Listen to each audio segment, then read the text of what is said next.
run, but I'm facing the wrong way. Guys, Facebook. Guys, namaste. God bless. How are all of you? Happy Monday. I hope you guys had a great weekend. I had yesterday something I haven't done in a long time. We had a Sunday pasta dinner here at the penthouse for America's Mentor, and all the girls came by. It was really cool. It was nice seeing all the little humans all in one little room. So we had a great time. I hope you guys had a great weekend. With that said, it's National American Beer Day. Big friggin' deal. But actually, if you guys like beer, knock on wood. But this is the most important day, though. It's National Cranky Coworkers Day.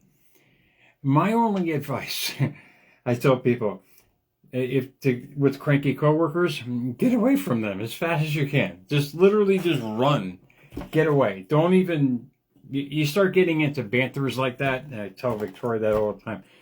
Please don't, because it's just, you're going to absorb all that energy, man. You don't want that in your life. But, be nice to them. But cranky coworkers, to me, I've always said they just don't know how to channel the energy of what they've been through in life. And that's all of us, mind you. I was crazy back in the day, literally, because I didn't know all the emotions and understood them and everything else in life.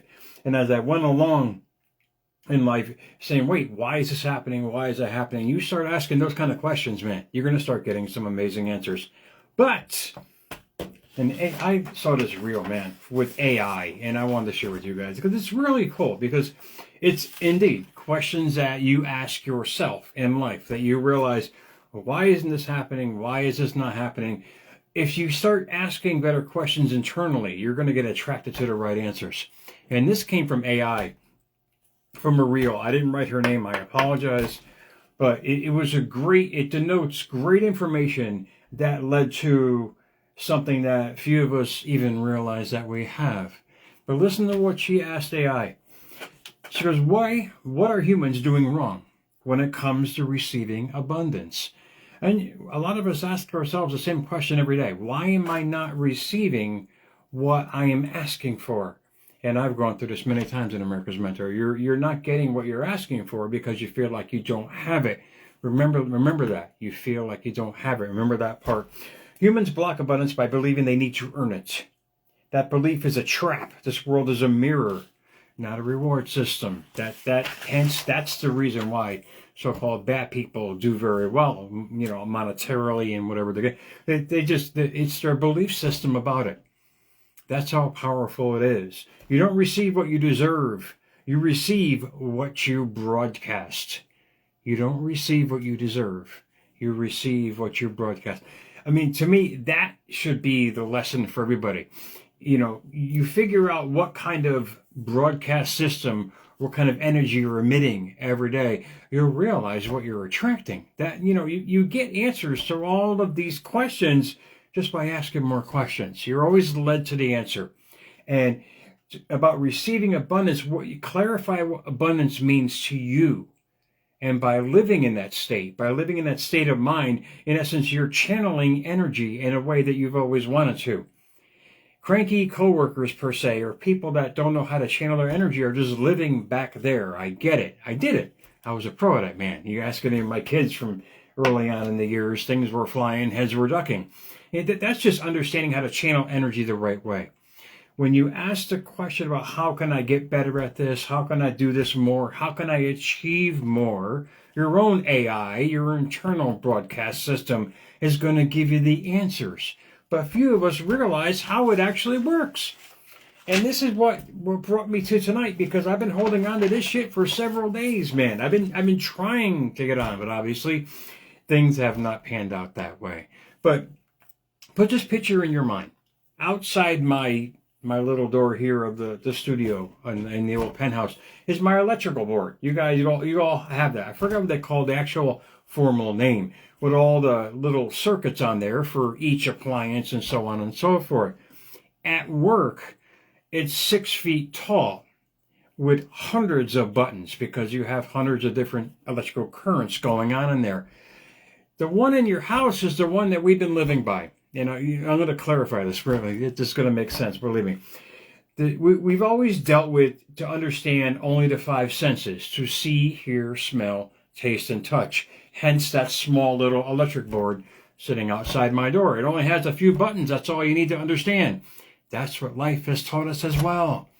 That's all you need to understand. What you see, hear, smell, taste, and touch is all you have to understand about life, and you're going to do fine. What they're telling us is focus on the outside world.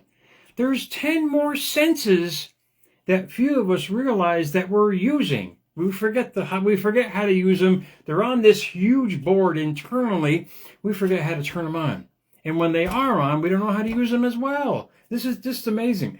That this also came out of the reel. And I featured this a couple of years ago with America's Mentor, and it came back to me. I said, wait, the audience has doubled and tripled now. Let me show this facet about understanding so you don't become a cranky person. You know how to channel your energy in life because you know how to use it. I mean, the little board I got outside my door here runs a fridge and this and that, but our internal electric board is vast. And it's something that if you guys realize, wow, I can channel this, I can turn this on, I can use that. This is what I'm talking about. This is how this way you won't block the abundance because you realize you're missing this portion of energy or you're missing that portion of energy in life. And this is what it said. You were lied to. You don't have 5 senses. You have 15. And to me, I think there's actually even more, man. You have a spirit, indeed. You live in a body and you have a soul. Indeed, we were taught the 5 externally to live by as our emotional guidance system. So what they're telling us is let the outside world dictate how we feel every day. And no wonder why people are cranky, because all they see around them and not realizing is the reflection of their own creation, of how they're feeling on the inside. So understanding these other 10 senses that we have, using them every day, in which I practice, mind you, I practice this shit every day. I get boring to people, but I don't care. It's my life, and I understand that I'm this guinea pig of energy, and I'm going to use it as much as I can, and I'm going to share it with you guys on my manifestations in life, and you guys can share them as well. When you understand that that circuit board, that's what the hell that word I was looking for, that formal name. When you understand how powerful your circuit board is, and you have all these other knobs and tubes that you're not touching because you don't realize you even have them and how they work. Listen to this. The body. This is the 5 senses that I was talking about that we were basically raised on to believe in. I get it. Whatever it was back in the day that installed this into academia and whatever it might be. Parents, you got to live by these see, hear, smell, taste, touch thing. It's a lot broader than that, believe me. And it's really enlightening to realize the immense power that we have to heal, to grow, to retract, all these things in our life. But we got to understand what kind of tools we have and understand how to use them from our mental toolbox. The body, it's limited to the physical. It's ruled by the seen. That's the 5 senses. You see, hear, smell, taste, and touch. We were taught only at surface level of the immense power that we have. This is what people have to face for their own life. And they say, wait a minute, I have a lot more. Yes, you do. And I'm going to go through them. You have a soul, indeed. We all know we have a soul. But in there is its own little electric panel of life. This is where reprogramming begins. I'm reading off the paper here of what the reel said. This is where the real reprogramming starts. Mind, what you think. Will, your drive to act. Emotion, what you feel. Affections, who you feel and what you feel for. And your imagination. That's just your soul. That's basically your heart speaking to you. When you realize that the outside world is just a reflection of what you're thinking about on the inside, you'll realize, wait, what am I thinking about? What am I driving to? What's my will in life? What kind of emotions am I carrying? What I mentioned in the beginning is the questions that you ask yourself. You ask better questions, you're going to get better answers. When you realize just those 5 alone is the starting point of all creation. This is where your gift is. And this is where you make the choice in life on how to use that gift. But then it goes on to say, our spirit. This is where transformation goes quantum. This is where the quantum leap starts. And I've experienced many of those throughout my life, getting past one area. It's just you moving from one reality to the other and doing that from an unnatural way through a natural way. It's not some big fireworks display. It's you just creating a new life for yourself and realizing, wait, I just transformed to this part of my life. I don't worry about this stuff anymore. That's a simple example, a juvenile example of a quantum leap. Now, it goes on to say about spirit, then I'll let you guys go enjoy your Monday. And really think about the gifts that you have, man. It should really enlighten you. Say, wait, I have all these other panels and knobs and tubes on the control board that I can flip the switch every day. Why the hell can I think of that control board here? But it goes on to say, spirit, this is where transformation goes quantum. Prayer. People have this perception of prayer of speaking to a deity out there. I'm saying speak to yourself the same way you speak to the so-called deity, because that dwells within us as well. And when you start believing that, when you start realizing the immense power that was given to us, and when you realize that life is just a reflection of you using that power consciously or unconsciously, life will start to make sense. Because you realize, wait, what am I actually, prayer is just a form of deep thinking, not necessarily asking or giving. It's you in a focal point in your life. And I'm going to go on with these now. Prayer, speaking the truth to the divine. Who's the divine? You are, we are, I am, we all are. Divine beings have an amazing human experience. If you get that through your little thick head between your left and right ear, meatball, you realize you're not just some simpleton in a meat suit. You're a powerful force. And when you realize how to use the force will be with you. Prayer, speaking the truth to the divine. Praise, declaring truth to your reality. When you start praising yourself and your abilities to create any possibilities, life gets a lot more fun. Then you start using action, the will, your imagination. All these kind of collate together when you start actually believing in yourself. It's those kind of thoughts every day when you realize it doesn't matter what I am on the outside. It's who I am on the inside, because that's going to create the outside world for me. Worship, aligning with the highest version of yourself. Indeed, that should be like a synonym of prayer and a synonym of praise, because it's you realizing the true power that you have every single day, using that correctly and channeling your energy towards your desires by doing that. Faith, belief beyond evidence. A lot of us speak a good game, but then when you get down to the nuts and bolts of it, a lot of us don't have faith. I have faith. You have faith in what there, Meatball? What do you have faith in? Your abilities, yourself, or is it just a big word that you use to cover up the fact that you're a mental mess on the inside? You start asking these kind of questions about yourself.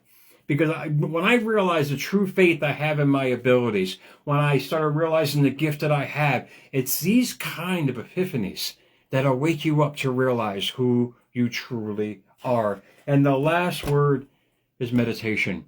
It's not sitting on a pillow with your legs crossed, man. Yeah, I might have Buddhas all around my little penthouse here, but that's because I like his philosophy. Meditation is focused thought, deep focused thought. When you're working every day, you're in default mode. But what kind of deep focused thought are you in? A lot of us are doing, how many times have you driven somewhere and say, how did I just get here? It's not Alzheimer's. It's because you're in default mode. When you're working and you're focused on doing whatever you're doing, you're literally, because you do it every day, you're in a default mode. What are those thoughts are you thinking while in that mode? That's basically meditation. Is it about a coworker as you're typing away on the system here, or you're still thinking about something that happened 3 years ago?